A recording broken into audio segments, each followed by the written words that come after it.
Il y a une nouvelle ambiance dans notre ville, s'est félicité Jean-Luc Moudenc en préambule de ce premier bilan d'étape depuis son élection en tant que maire de Toulouse. Il a ensuite salué le travail de terrain de son équipe municipale pour détailler point par point la vingtaine d'actions engagées.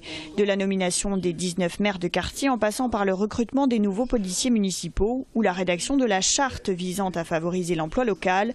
Si chaque point est aujourd'hui engagé, certains doivent subir quelques délais. J'ai à équiper Toulouse de caméras de vidéoprotection. Ça ne peut pas se faire en claquant des doigts. Par contre, nous avons déjà fait, à l'heure où je parle, un travail de repérage très précis, parce qu'on ne va pas mettre des caméras comme ça n'importe où. Il faut des statistiques, il faut des faits, il faut que l'on ait une réflexion, une remontée de terrain. Et donc, ces dernières semaines ont servi à identifier les endroits qui nous paraissent devoir être équipés prioritairement. Et l'idée, c'est que d'ici la fin de l'année 2014, eh bien, les premières caméras puissent voir le jour, qu'il y ait plusieurs dizaines de caméras nouvelles, implantées, là où c'est le plus urgent, là où c'est le plus utile.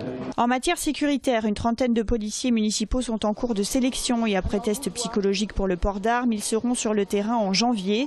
Les patrouilles nocturnes en sous-effectif notoire se font actuellement du jeudi au samedi sur la base du volontariat. Et de manière plus générale, Jean-Luc Moudenc s'était engagé à ne pas paralyser la ville lors du passage de témoins.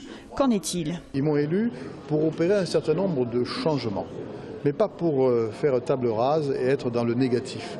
Et donc effectivement, j'ai pris parfois des décisions négatives, l'abandon de l'aire de grand passage de Montredon, l'abandon du bus BHNS dans les quartiers ouest de Toulouse. Ça, ce sont des décisions effectivement où, par rapport à ce qui était prévu, les projets sont mis de côté et annulés.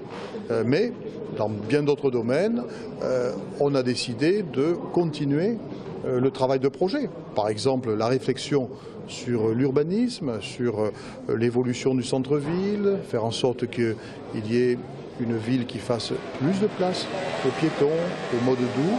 Ça, c'est quelque chose que nous continuons. Et nous continuons avec Joan Busquets, puisque c'est lui qui avait été désigné, et que j'ai décidé de ne pas remettre en cause les désignations de maîtres d'œuvre et de professionnels faites par la municipalité précédente. Au menu également la réorganisation des patrouilles pour le plan de propreté, d'éclairage de la ville, la gratuité des musées municipaux pour les Toulousains à la rentrée pour un coût de 186 000 € par an, ou encore le vote pour l'acquisition de l'ex-prison Saint-Michel pour en faire un lieu de musique, le tout sur fond de maîtrise des coûts, endettement oblige.